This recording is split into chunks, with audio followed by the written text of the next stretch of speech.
And in terms of mentorship, I really believe that you don't have to have a regular mentor every week, every year. I believe that they're mentors and that people inspire you every day. I say pay attention to your life, pay attention to the people in your life, and they don't have to be the celebrities and superstars of the world. They need to be the superstars of your world. Welcome back to The Tea with Nikki. We are pro tea, not anti-coffee. Today I sit down with the incredible risk taker Lee Den Hont. She is the biggest risk taker I think I've spoken to. She's an author, an award-winning businesswoman, and an extreme sport enthusiast. She has won Businesswoman of the Year, she has summited Mount Everest, and she runs a multi-million rand events company. We speak about her journey, starting her business, her adventuring to New York, unfortunately that failing, but turning into a blessing and coming back to South Africa, why she's in extreme sports, what's been tough, and what she has learned. So in your 30s, you moved to the Big Apple, New York City. What were your big hopes and dreams when you moved over? Nikki, I had huge hopes and dreams.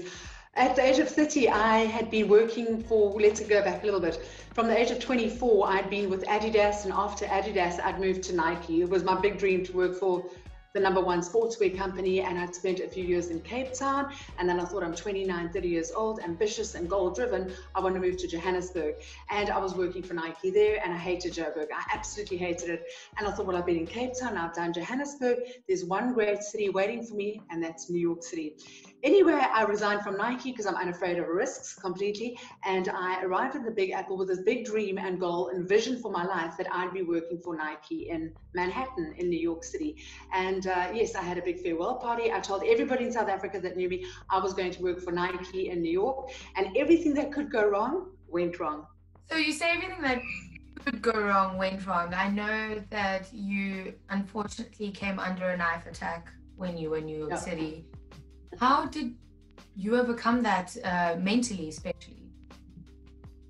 Nikki, it was one of the hardest things for me, but it wasn't just the knife attack, which was brutal and it was something, a horrific thing, but it was also coupled with every door that I was trying to open in New York City was being slammed closed in my face. I went there, was city, big aspirations to do that, but really naive in terms of my planning because there was zero planning. I didn't even send them an email to say, right, arrived at Nike head office and I asked to speak to somebody in marketing, and this wonderful woman called Joanne came through and I said, I'm here to work for Nike, and she said, what are you here on vacation? I said, no, I've moved here from South Africa.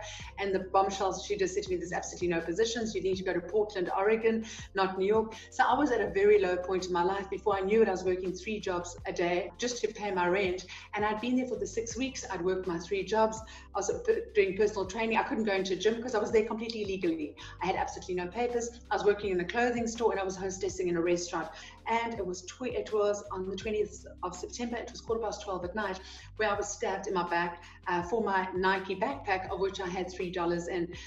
It was very, very traumatic. I had no support system there, absolutely not. And I also didn't have money to go for trauma counseling or to go to a psychologist to say, listen, there was an attempt on my life. I was at an all-point low at my life, but I was so driven to be in New York City, to be at the Big Apple, that I had to make some big decisions. But going back to South Africa at that point and giving up was absolutely not an option for me, no matter how bad things were. What gives you that drive, that no quitting, complete risk taking persona? Nikki, I've always been very goal driven, very, whether it be in my career or sport or wanting to do a race or, just the small things and the big things. So starting with the end in mind, I heard an amazing term the other day saying maximize and visualize and maximize. I've taken that into my life with everything I do. I was watching an amazing YouTube inspirational thing on Oprah yesterday, and her very first point, it's not my line, unfortunately, but I love the way she speaks about be excellent in your life at what you do, because if you are excellent, you will be unforgettable. And I think to bring the trait of excellence into work, into relationship, into play, into all those things, it's being goal driven and really visualizing with the end in mind, with the big things and the small things in your life. That's an amazing take. I think a lot of people lose that sense, that excellence in themselves. Everyone has that. But after your knife attack, you returned home at some point. What drove you to start your multi-million rand events company? Were you always drawn to the event space? So after my knife attack, what I did is my ego was way too big to go back to South Africa saying, number one, guys, I've absolutely failed. I didn't get into Nike. I've been doing works that an 18-year-old would do. And at the age of 30, a lot of my friends were pursuing their careers and they were doing really well. And I'd reached a rock bottom point in my life. So I didn't return to South Africa immediately after the knife stabbing because my ego was too big, so crazy and silly. So I carried on working all these jobs. And then eventually, five and a half months later, it was Stephen Covey talks about when you get to the top of a ladder and you realize your ladder is against the wrong building. That was New York for me. I realized I had to get back to South Africa. I had absolutely no money. I landed back in South Africa and my twin sister got me from the airport. And I was at rock bottom again in my life. And I really believe when you've got nothing in your life, you've got absolutely nothing to lose. And I had this opportunity to either go back to Nike, which I didn't want to do because the one big lesson that even though I was working for this amazing sportswear brand, I was doing something that I wasn't loving, and I was doing in the sales department, and I didn't want to be doing sales. I wanted to do marketing, logistics, and event management. Really was my calling, where I wanted to be. So to go back to Nike, to be doing a portfolio of which I wasn't really rocking my world, it would be failing myself. And I had this opportunity with an advertising agency whereby they said, you've got to start it as your own business, no salary, but you've got access to our clients.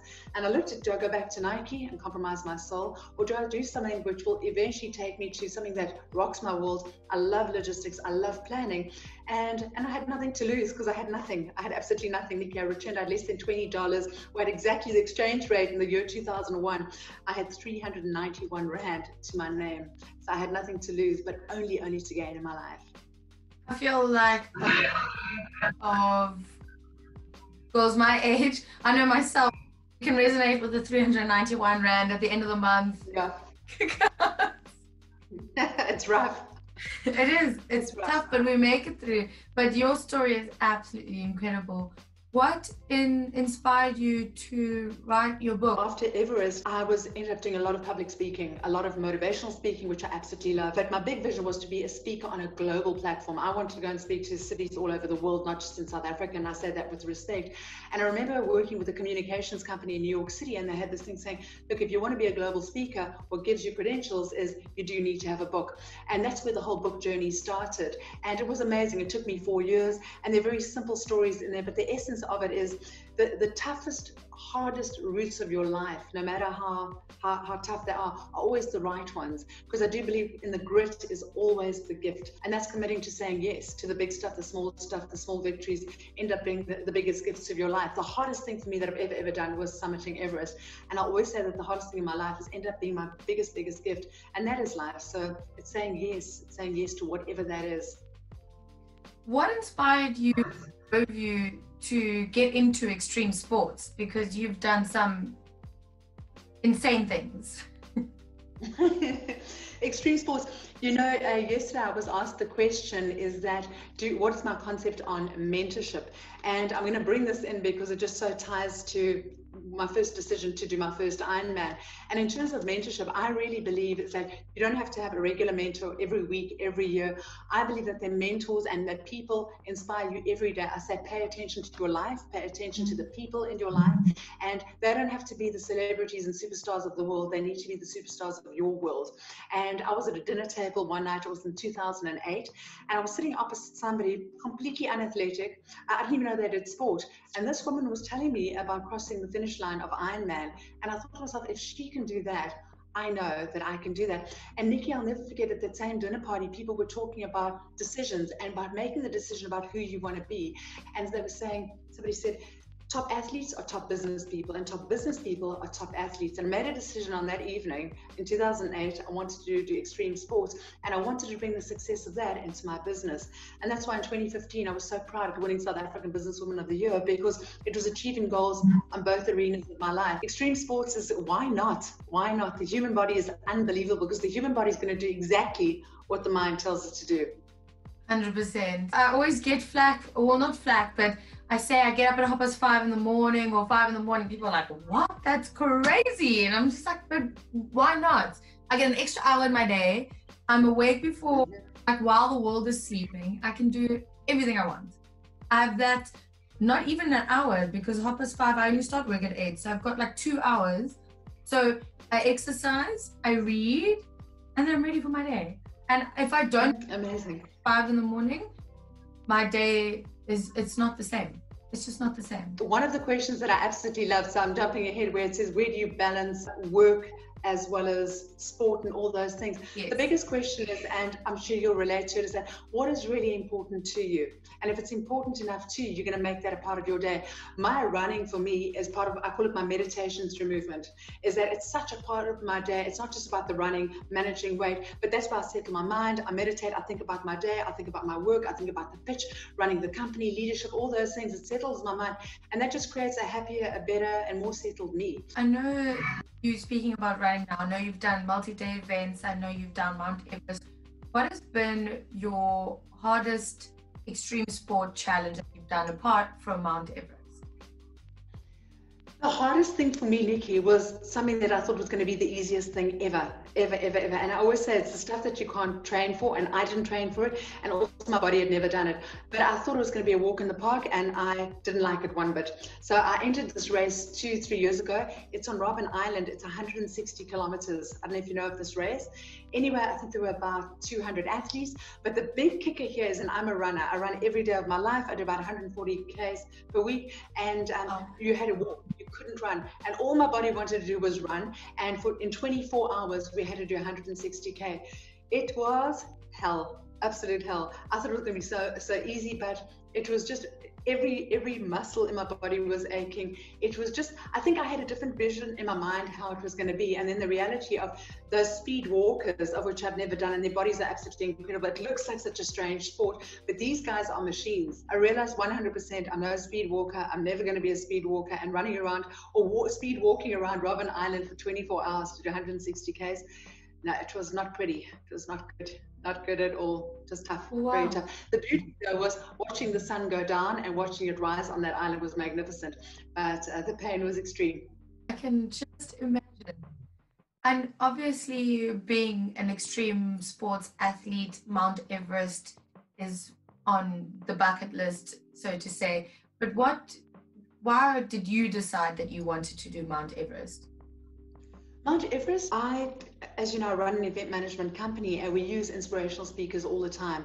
And it was in 2012, we were doing a roadshow for a medical aid company, and the speaker that we used, he inspired me 100% to make that decision, was Lewis Pugh. The essence of his talk was nothing is impossible. He did the talk on the Friday, and on the Sunday I was sitting on the couch. It was winter, and I thought, what is my next big challenge? What's my next big thing? And a few years before that, Nikki, I thought about doing Base Camp Everest, and I sat there on the couch thinking, if this guy can say in life that nothing is impossible, I thought, but Lee, why do base camp when you can go to the top? You can go right to the top. And I sent him an email that day. I said, Lewis, I've made a decision. I'm going to attempt to summit Mount Everest. And that was in June. By March the following year, I was in Kathmandu and I was heading for the top of the world.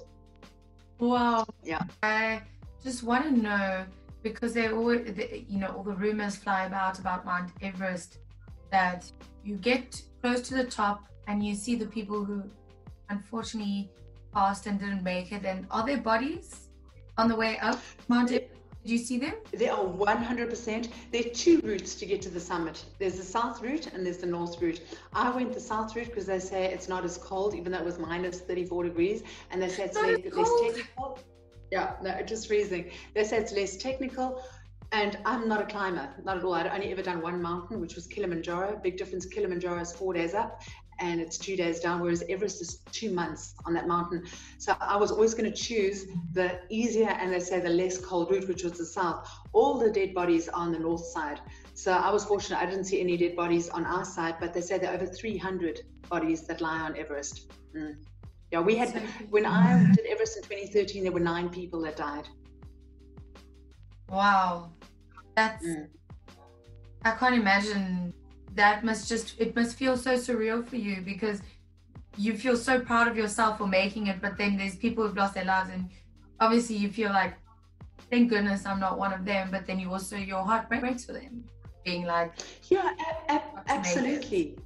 Yeah, absolutely. But also the big reality check for me is that this is a dangerous mountain, a very dangerous mountain. And 2013, I was on that mountain. 2014, not one person summited in one day. In 2014, 17 people lost their lives in an avalanche. The year after, in 2015, not one person summited in one day. Again, in an avalanche, 16 people lost their lives. So, in terms of Everest, it's a dangerous mountain. And I was very lucky. I had a great expedition company, a great leader who had wonderful credentials, because I didn't have the climbing credentials, most definitely not. I was a very inexperienced climber. I was a novice. I'd never gone to that height. And 2 months on the mountain, it was, it was extreme. But just every day, you've just got to know what you're doing, why you're doing it, and take calculated risks. Don't take any risks in such a dangerous environment where people are losing their lives. I was just about to ask you, how did you equip yourself for summiting for 2 months? That's crazy. Yeah, the 2 months was actually such a gift, because you get there, you settle, you learn the environment, you learn about the lack of oxygen, and you learn about, because I always say in South Africa, we don't know snow, we don't know ice, we don't know avalanches, and we definitely don't know temperatures as low as minus 34 degrees. My biggest challenge on Everest was the cold. The very first night we were at base camp, it was minus 21 degrees. And you say in South Africa, even our winters are magnificent. I mean, today is a winter's day, and it's just unbelievable. So by the time that you're on that mountain for 2 months, in the last week when you're going for the summit, I knew my gear, I had acclimatized, I could deal with a lack of oxygen to the best of my ability, and I could manage these extreme temperatures. So it was a gift being there for that amount of time, to really say, right, in the 7th week, I'm ready to give it my best shot to go for the summit and get to the top. Amazing. What would be sort of a top tip that you could give for someone who's wanting to, you mentioned Kilimanjaro. Let's take baby steps. What would be your top tip for someone who wants to climb Mount Kilimanjaro? I would say put a pack on your back and get to as many flights of stairs as possible, and just go up and down and up and down. And luckily, if you're in the Western Cape, get into the mountains. If you're in KZN, get into the Drakensberg. But try and put your body into the environment which is close as possible to where you're going to be. In 2017, I did this race called the Marathon des Sables. It's known as the toughest foot race in the world. And it was 251 kilometers in the Sahara Desert, where the temperatures went as high as 53 degrees. And in training for that, because there's nowhere in South Africa where we've got deserts with that size or that landscape, and definitely not those temperatures. So what I did is, 4 months before going to Morocco, I went to Namibia, and every single day I did a marathon, but in the sand, and it was 40 to 45 degrees, just to take your body into an environment which is going to be as close as possible to when you're actually doing either Kilimanjaro or Everest or running in the desert. It's the best way to train. You already touched on this, but I'd just like to bring it up and delve into it a little bit more about time management. I mean, you run a multi-million rand business. You're very equipped businesswoman of the year. You're an extreme athlete. And you obviously have a family. How do you balance it all?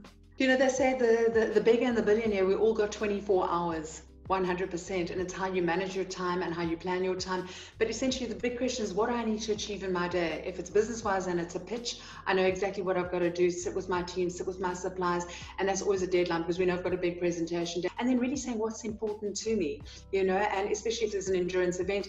Endurance Ironman, it's many hours, but it's just juggling and just saying, right, I need to do X, Y, and Z, and to do X, Y, and Z, I've got to plan it A, B, and C, and just taking an aerial shot of your day, an aerial shot of your week, an aerial shot of your month, and it's just planning. You've got to step out, create that quiet time to say, right, this is my day, these are the hours, this is what I've got available to me, these are the expectations. And there's challenges, there's distractions, of course, you just got to deal with that. But I always say, what is really important to you? And if it's important enough, you will plan around it, you'll make the necessary choices and the necessary sacrifices to achieve exactly that. What does feminine leadership look like to you, or what does it mean to you? That for me is an incredible question, absolutely incredible, Nikki. Thank you for that. Feminine leadership for me is the world right now, more than ever, needs great leaders, female and male. I believe with feminine leadership, it's so broad. I believe women are amazing, women are powerful, they are instrumental in the world, they're the game changers. And when I look at leadership is not about leading a team, an organization, or a boardroom setting. Leadership starts at home. setting the example, leading a community, leading a family, leading, teaching, showing an example in terms of creating boundaries. It's not just about going through an agenda or presentation again in an organization, leading a team in a boardroom setting. Leadership is across the board. And especially I believe in South Africa, feminine leadership is unbelievably important, especially now, to encourage and lead women to say no, to say I am enough, to say this is my boundary, this is where I'm going, and to achieve the greatest things. And that's the greatest victories, to know that there is nothing in this life that they can't achieve. I love that question. Well done. Thank you. I'd like to move to a segment I like to call the ABCs of your career. So what was your amazing, affluent aha moment in your career? The aha moment in my career was when I realized my potential. And when I say that is, I'd been running my company for 2 years. I felt I was this tiny little hamster on a wheel, just going, trying to survive, because I'd come from such a zero base in my confidence, getting back to South Africa, bruised ego about not getting into Nike. But I had this opportunity, and for the first 2 years, 2.5 years, I was giving it everything I've got just to make a mark and in a highly competitive industry. And then I had an opportunity with a key client, which was my first client in 2001, and it's still my client. It's my biggest client 20 years later, just showing the strength of a relationship. And they had a concept and they said, but you know what, Lee, it can't be done. And Nikki, when you tell me something can't be done, it's like a red rag to somebody said, it can be done, it will be done, and I'm going to be the person to do it. And it was just an aha moment in my life. They said to me that they wanted to launch in Robben Island, but they wanted to launch trucks in Robben Island. It had never been done. Within 24 hours, and I'm talking in 2003, so this is 17 years ago. I was so green and naive, but there were no roadblocks. And within 24 hours, I was on a flight to Cape Town, and I met with various people down here. And the following Monday, I was presenting to this client, absolutely key. It can be done. And we did it. We launched to the media, first time ever in Robben Island. And yes, it was a concept that I realized that there's nothing that's impossible, nothing at all. And since then, in 17 years, we've done things in South Africa that I say so proudly that have never been done in the world. You know, South Africa, I believe we're on the forefront in the event space. We've got so many talented people, so many talented artists, so many beautiful, phenomenal staging production companies that are doing cutting edge things that meet every global standard. And that was my aha moment, to think that, yes, I've only been running this little company of mine for 2.5 years, but I did something that had never been done. And doing this launch, in my client's eyes, said, you know what, this is a special company, and it's taken us on to great heights, absolutely great heights within that organization. What was a blunder turned to blessing moment for you? I'll tell you a big blunder. I always say the things in life you can't train for. It was in 2006, and we were really fortunate. We did all the events for FHM magazine. We launched Heat magazine. So we did a lot in the magazine space, but these trendy, exciting, sexy events. And it was in Johannesburg. We did FHM, the 100 sexiest women in the world. We had Ironman Dam, we had erected the circus tent, and all these, and Axe, Axe men's deodorant was the main sponsor. I don't know if you remember all those sexy girls. And we had these activations whereby we had these booths. It was the middle of winter with these polo fights, but it was all very contained, Nikki, very organized, full approval. At 3 a.m. that morning, when the event was all done and dusted, everyone had gone home, there was a wind that picked up in 2006 across Ironman Dam that blew every single activation booth. So here's the thing. The following morning, that winter's morning, Ironman Dam, the fields around there looked as though somebody had sprinkled snow from the feathers in all these pillows. All right. I had every environmentalist. I had 702 contact me to be interviewed. There were so many unhappy people, and as they were saying, what on earth happened? No, it wasn't pretty. It wasn't pretty at all. I had disaster management operations. We had cleanup operations, and the wind didn't stop blowing. So you've got to know what it looked like. And I had exactly 24 hours to clean up this massive blunder. And I was on 702 the following morning. They wanted to know what had gone. Anyway, we spoke, and apologies, and we sorted it out to the point that I could end the interview by saying that the disaster management, I can't even remember it as it was so many years ago, due to the success of this and the cleanup operation, they'd be very excited to host the event the following year again at Ironman Dam. So it couldn't have been that bad. Nikki, it was hell. It was hell. Like a snow full of feathers all over, and that wind didn't stop. No, it was rough. It was rough. That's a proper blunder to blessing. They want to host. Yeah. They wanted to host you again. So exactly. What was a cinematic, comical moment in your career? I think for me, the blunder, which was a blessing, which led me to start my own company, which had been running for 20 years, I think was arriving in New York City with my CV under my arm, going to the Nike office there, and with great gusto, handing my CV over, saying, I'm here to work for your office. And she said to me, but the Nike head office is not here. It's in Portland, Oregon. You know, in terms of how could I think for 1 second that Manhattan and Portland, Oregon were even close when it's from one coast to the other coast in America. That was just a dumb moment in my life. But, you know, it ended up being the greatest blessing because New York took me to my knees. I said that ladder was against the wrong building. And had I ended up with Nike, it was where I was meant to be. I was meant to return back to South Africa, start an event company, work with incredible people, empower people. And I'm saying that not to profile me, but it's been a phenomenal journey. It really, really has. And to be in my flow and my calling and purpose is to be doing exactly that, loving events, doing successful events, not working in the sales department of a brand where essentially was compromising me because I wasn't being authentic to myself. Not at all. I love that so much. And I love the saying that you said about having your ladder, but it's not against the right building. That also just speaks, it makes so much sense. Yeah. I'd like to move to a little bit of entertainment segment. Which category, obviously, of movies. Let's go to dramas. Ooh. Okay. All right, so here we go. Main actress Demi Moore and Patrick Swayze. Romantic. Ghost. Got it. Okay, well done. Okay, I've got one. So it's 3 words. There's an unlucky number. So the day before the unlucky number, the number before the unlucky one is 12. Yeah. And what was the facial expression like? One was a special? The facial expression. Anger. Confusion. Angry. Yeah. It could be confusion. And then not females, but 12 angry males. 12 angry men, yes. Oh, 12 angry men. Okay, I've got no idea about the movie. Yes. Me neither. But well done. Let's do one more. Okay. Okay, can I shoot? Yes. All right. Hero, Kevin Costner played the role. Russell Crowe played this role as well. He was on a horse. He used to give to the poor. Super character. Robin Hood? Robin Hood, yes. Wow. Well done.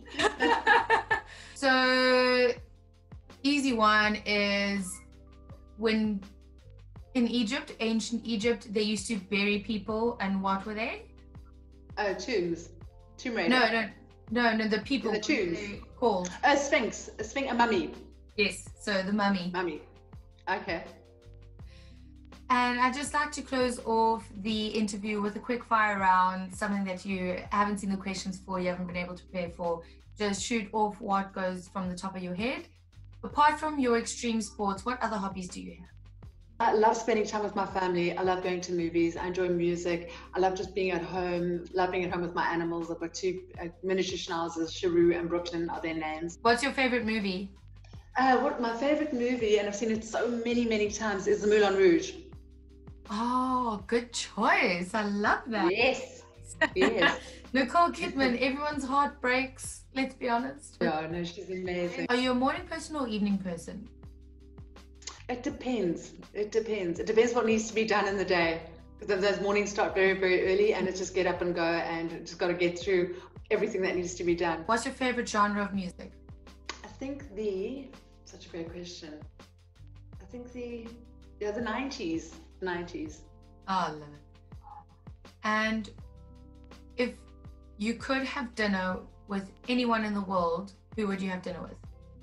My biological father, because he left when we were very young, and there's so many things I'd love to speak to him about. There's so many things that I would love to ask him and just get to know him, because I never had that opportunity to do that. In your day, there's something that you could not live without being too emotional. I think I couldn't live without the connection I have to my partner, to my family, to my animal time, the intimacy around all of that. I would definitely not be able to live without that. And then I really enjoy Prosecco and pizza.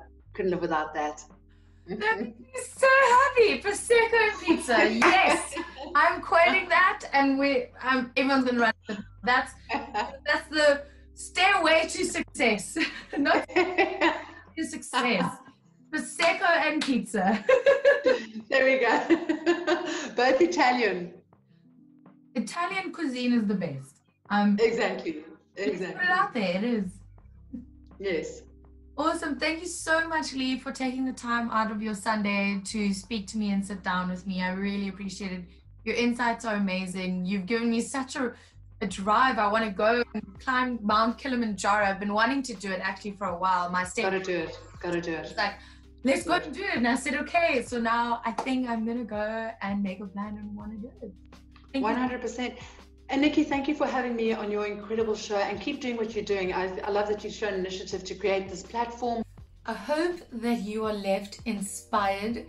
You want to take risks. You want to go out there and do it. I know I'm definitely going to take a lot more risks in my life. I do want to do Mount Kilimanjaro. I was not just saying that to seem cool in front of Lee. Although I did say some things I thought just because I wanted to seem cool, but I'm being genuine when I say that. Anyone who is keen to climb Mount Kilimanjaro with me, please let me know. I do need a partner. But I hope that you're left inspired. Take risks, be bold, and what's important to you, we all know that you'll make the time for it.